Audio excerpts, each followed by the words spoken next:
Alrighty everybody, welcome back to yet another episode of Culz Checks Out. I know we are doing a ton today, but like I said, it's the final day of Jurassic June, so let's make sure we get as much done as possible. And we're back with another Jurassic World Rebirth lineup figure from Mattel. This one is one of my first three pickups. I picked this one up along with the tail thrashing Spinosaurus and that Spinosaurus pack as soon as I was able to, and yeah, I'm excited. I'm very interested to see what the figure looks like compared to what it ended up looking like in the film, just because like this isn't to the extent that we see it in the film. They don't have like that big bulbous like head thing that we see in the film, so a little bit of an older render there. And we kind of know that they went through some redesign. If you just watch the trailers, they do look different. So I'm very interested to see what this one actually looks like and compared to the other big guys. So let's get started. So up top you see 150 centimeters long, or 59 inches. You can see a kid here with his arms stretched and the dinosaur is bigger than he is. Down below we got the Jurassic World Rebirth logo. And then it says Titanosaurus. And then of course they're both rearing up. It looks like it's probably the exact same rendering, just one's tilted back a little bit further than the other. Up top we get another one that says 150 centimeters with that outline that we've seen on the like Dr. Pepper can. We do have a barcode right there. And it does say you can add it in the Jurassic World play app, so we'll make sure to do that. And then there's that Spinosaurus that we're seeing everywhere in the marketing, and then of course Mattel. Alright, so I'm going to try to do this as best as I can because it's a massive box, so I'm going to try to flip it around and give you guys some views without it flipping down over the gate. So on this side we see Jurassic World. It goes from red to black, and then we get Titanosaurus. On this side it's a little bit covered by the pickup form, pickup sticker there, but there's a picture that says 84 centimeters tall, so pretty tall, and it is posable. No action features, but we got the Jurassic World logo there. On the bottom of the box is showing you how to put together. Looks like there is quite a bit of pieces, quite a big figure, so it's going to take a little bit of assembly. And of course your warnings and stuff like that, as well as this barcode. And then over here we got the pictures that we saw on the other side, but this one's not covered up by a sticker. And then of course on this one we got a full picture of the Titanosaurus rearing up.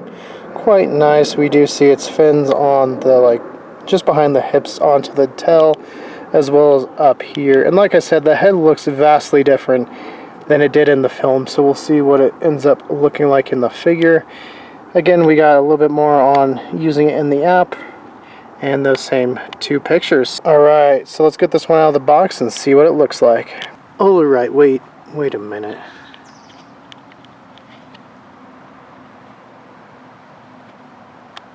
Yeah, no, this one's way too big to put over there, so we're just going to hop right on over to the other view. Which, as you can see, yeah, no, this thing is massive. It is huge. Like, it is. It's one of the first ones where I can just, stand up normally while I'm talking to you guys and still get the figure.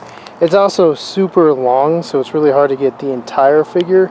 So we're going to probably just jump over to detailing what it looks like, because it's super cool. It has some good detail. Probably the best looking sauropod. Just saying coloration, it has the most vibrancy of any of the sauropods we've gotten from Mattel so far. So let's just get to the detailing, because then I can move it out of this area and get you guys a better viewpoint. Yeah, so here we go. We got a little bit out of the vegetation. I mean, it's still huge and massive, but at least now you guys can see the figure as a whole. It is gigantic. I'm really excited to see how this pairs up against the Dreadnoughtus and just see which one is bigger. I would say safely this is taller, but I do love how both Titanosaurs have a super beefy neck, because that is kind of how they would have been in real life. The big kind of contention point, outside of maybe the cells on the back of the neck as well as the tail, has been the shape of the head, which, as you can see, not as crazy as we saw in the artwork, definitely more in line with what we see in the film. And if you look kind of closely, you can see the Titanosaurus skull shape, because Titanosaurus skulls would come up here and then come down here. And so this is just a display feature that wouldn't have preserved in the fossil record. Now this does bring me up to a point, and not a huge, I guess, spoiler, but there, in the very beginning in the museum that Loomis is working for, there's a Titanosaurus skeleton, and the head is that of a Camarasaurus. So it's Brontosaurus all over again. I really don't know why they did that, other than to, you know, let people know when they see it in the flesh what to look for. Because like I said, if you look, let's see if we can get up here, you can actually see right here is where these lines here come down, is kind of how the actual Titanosaur skulls look like. Now when I say Titanosaur, I'm thinking of Argentinosaurs or Patagotitan, ones that we can at least go to museums and see their skulls. Because another kind of thing is, Titanosaurus as a genus is kind of like a nomen dubium.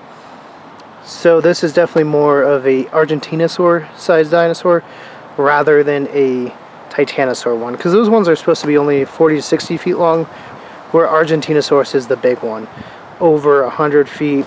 Currently the record holder for largest dinosaur, at least with scantily good material, right? But yeah, you can see the head is black on the bottom with white on top, with a kind of blackish patch around the eye, kind of orca-ish. It also has a yellow eye. And then if we move back down, it's got the fleshy comb or fleshy spine here, and it is kind of rubbery. You can see it is bendable, not the hard plastic that the rest of the dinosaur is, which, as you can see, has decent detail. Coming down, you can see different texturing and a little bit of maybe skull work. Once you get to the lower neck, you see the white striping on the lower side of the neck, whereas the black is on the top, and it kind of creates like a yin-yang kind of feel there. As we go down, looks kind of like the body of a lot of them, maybe a little bit of a mix of the Dreadnoughtus and the Brachiosaurus. This one does stand awfully tall though. I mean, this thing is massive. But on the back you can see some darker coloration as well, and some skin folds and veins and stuff. The legs are decently beefy, again kind of just reminiscent of the Brachiosaurus and stuff. Unfortunately the nails are not painted. And then from here on out, really the tail and the back end of the body, you can see is just that kind of tan gray section. Again, on the tail we kind of have that spine like a basilisk going on, and then it leads into the whip because it's super long, and it looks kind of like some lizards where you see different colors and bands of stripes as we get towards the end. To get this guy completely in frame, I have had to back away almost 5 feet, just because he's so massive, and this is about as far as my camera will zoom out, so I had to go out this far. I mean, it's just gigantic. And before we get to comparisons, I just want to give you guys a look at that barcode, or should I say DNA code, in case you guys need it for the app. And also, I guess we got to talk about where the points of articulation are, one of which is actually the mouth. If we can open it, there we go. You can see the mouth opens and has sculpted teeth, so not too bad there. When you close it up, nice and sealed there with the lips. You can turn the neck lifter right there, as well as the main body neck connection goes up and down. It's a little hard right now just because it is fresh out of the packaging. You also got articulation along the tops of the hips or the arms there, and then right here the tail can go back and forth. Alright, so here we got the figure ready to do some comparisons, and today we're only going to compare sauropods that have appeared in the film, so no Diplodocus this time, even though I do have it. We're just going to keep it to sauropods have been in the franchise, and we'll kind of go in order of appearance. So first up we got the Brachiosaurus, which was the first really large dinosaur we got from Mattel, and you can see the Titanosaurus just absolutely dwarfs it. It is just gigantic. And it does even have it via height as well. You can see that as well here. I mean, just look at that. Crazy. It's not even up all the way, which is even more kind of crazy thinking about that. Next up is going to be one from the Lost World, and that being the Mamenchisaurus, which, as you can see, doesn't even stack up to the big old guy.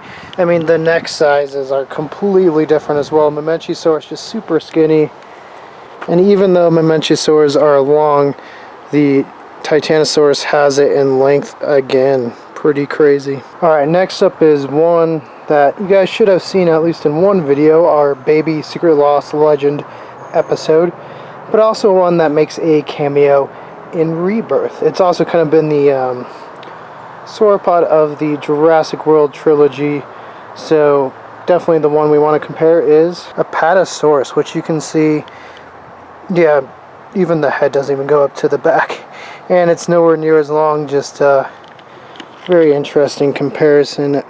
Just that thing is so massive. I think there's really one sauropod that can come close, and that's going to be the Jurassic World Dominion Dreadnoughtus, which, as you can see,